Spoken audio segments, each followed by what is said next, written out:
name's Daniel Thomas and welcome to my YouTube channel. In my previous video we talked about lip buzzing and my favourite exercise for lip buzzing. And in this video I'm going to talk about something that's probably even more familiar than lip buzzing, which is the embouchure pivot.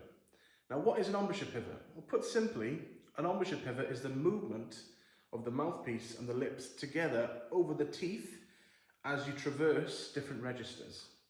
In my opinion, every player in the world has some form of embouchure pivot. I don't think you can play your entire range on one setting fixed in the embouchure. There has to be movement. And if you look at some of the best players on the planet and how they play, very often you can see those movements very clearly, as in their pivot is very consistent and you can see it all throughout different styles, different whatever music they're playing. That pivot's very pronounced. If you want to see a player with a very good example of a pivot, then check out Sergei Nakaryakov, the Russian trumpet player. You'll see that when he plays down low, when he moves down his range, the mouthpiece moves a particular direction. When he goes back up, it moves the opposing direction. Have a look at some of his videos and see if you can spot those yourself. Let me know in the comments down below if you can see what sort of pivot and which direction Sergei plays when he changes registers. But for us as individuals, how do we work on our pivot? How do we develop it? And how do we implement it into our playing in a reflexive, unconscious way? Well, there's a couple of exercises you can do. Both are, well, they're all particularly simple and short in duration. You don't have to spend hours a day working on this stuff. You can only spend a couple of minutes. In my case, that's what I do. I only spend a few minutes a day working on this stuff, and then I move on to something else. But the first exercise you want to do involves identifying which pivot you actually have.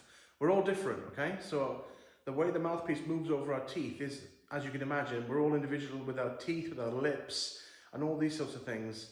Teeth length, teeth structure, all plays a part in this. So it's going to be individual. So you need to detect which ways you need to be moving. One way you can do that is by holding a middle C and actually moving the mouthpiece up and down, side to side, and listening to the pitch. Let me demonstrate an example of this now. So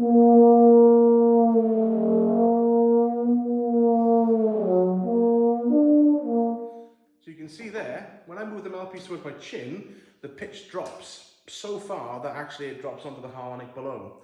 And vice versa, when I move the mouthpiece towards my nose, the pitch actually ascends to the point where it pops up to the next harmonic. So that gives me an idea of what my pivot should be there, potentially up and down. But also, if I do this is side to side now.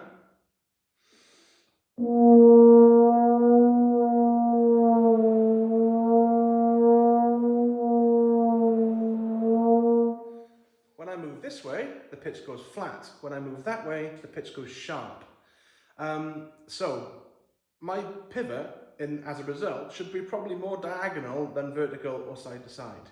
So I'm meeting in the middle. The advantage of this for me as an individual is because my top lip is really small compared to most players in my embouchure type, okay? And that my nose just tends to get in the way. I can't move the mouthpiece up very far. It just hits my nose. It's already touching my nose, even when I play neutrally without moving it around. So by using that slight diagonal motion, I can sort of go around my nose and get the full extent of my range, basically. And that's the first step you should do at home. Play around with that exercise there, holding that middle C, moving the mouthpiece around your face to work out what the pitch is doing. Generally, as a rule of thumb, right, if the pitch goes flat, that's the direction you want to be going when you slur downwards. If the pitch goes sharp, that's the direction you want to be going when you ascend. Now, you can check this with a tuner as well, because obviously if you pivot too far, the pitch is going to be too flat. Or if you pivot too far the other way, it's going to be too sharp, you know, so keeping things in the middle on a tuner can also help. The other thing to bear in mind is don't move too much. You don't want to be sliding the mouthpiece around your face like this. That's not very productive and not very manageable. The mouthpiece always has to keep contact with the lips. So you're moving in quite a small area, really. None of this, so if you play with a wet embouchure like I do, it's very easy to end up doing this, where your mouthpiece is just basically free floating around the embouchure. That's a bad thing and that can lead to problems. Keep things firmly fixed but slightly moving in the sort of groove the mouthpiece sits in when you play. We've all got that groove the mouthpiece locks into when we play. Now, once you've identified your pivot, try experimenting with that by doing some octave slurs. So if you think, okay, I think my pivot is this way to go down and this way to go up, apply that to some octave slurs and see what it sounds like. If they happen very easily and much easier than before, then that's a good sign that you're onto something there. And generally, like let's say if you've identified the correct way to slur downwards, you find your octave slurs going down are now easier, try the opposite to go up and see if that works. For me, as I mentioned, diagonally down to my left is to descend, diagonally up to my right to ascend is my pivot. And if I do that, I find I get really good results.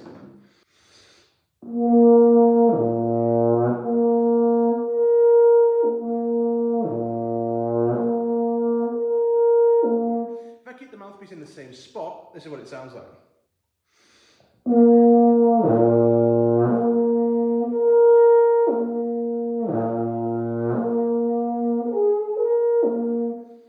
Particularly on the last one, because I didn't pivot at all, the pitch was as a result too flat. So I hit the note below and then bounced up to the C. But if I pivoted, I would have got straight onto the C probably. And this will extend throughout the entirety of your usable range really. Let me just demonstrate an extreme example of what I've developed my pivot to work in, the ranges. Here we go.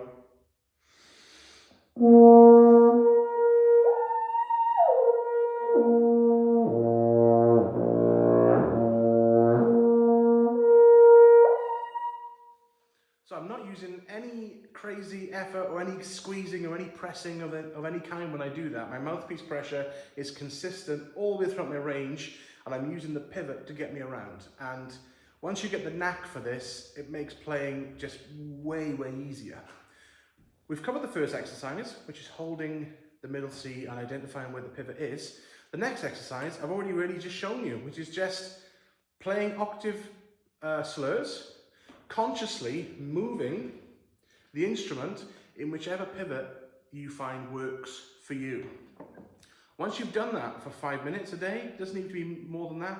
It's a very, very sort of mechanical exercise and very sort of manufactured, so we don't want to be doing that when we perform or when we practice music. So the way we work this into our playing is by doing it for 5 minutes a day consciously, and then we move on to something else and we forget about our pivot. That's certainly what I do. And I find it helps really well with making sure that I'm not being too analytical when I perform. When I perform, I want to think about the music and nothing else. And things like embouchure, pivot and formation, like I mentioned in the previous video, come together and work reflexively because I've practiced them at home in my preparation. So yeah, octave slurs always start on middle C. Don't worry about starting low and going high. Just do middle C to low C first, middle C to high C if you've got that note. If not, just stick to the middle register. But keep the exercises simple. There's no particular exercise I have really for this. It's literally just octave slurs. But start in the middle register and always go moving from the middle, either up or down, then returning back to the middle again. You want to make sure you're building that pivot into your usable range. So if you start too high and then go down, you might cause problems. If you start too low and go up, you might end up extending that further than you need to. Always start in the middle and branch out from there. Good rule of thumb, when it comes to your pivot, if your mouthpiece mainly sits on your bottom lip, like this, chances are you're going to be pulling down to your chin to go up, to ascend in your range, and pushing towards your nose to go down in your range.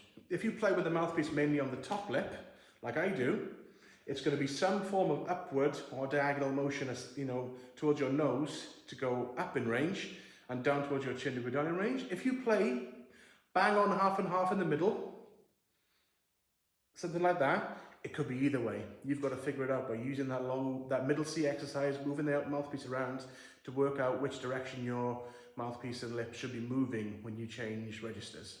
Thank you for watching my video, and I hope that was helpful for you. If you're struggling with your pivot, or if it's something you're worried you might get wrong, then please consider booking a lesson with me on my website, youth.org. I can see you and I can listen to what you're doing, and I can give you much more sort of tailor-fit advice for what you need as an individual for your embouchure. As I said, link to my website is in the description box below if you want to book a session with me. If you like this video, please like, comment and subscribe, and let me know what sort of things you'd like to see in future videos. But for now, I'll see you next time. Thank you very much.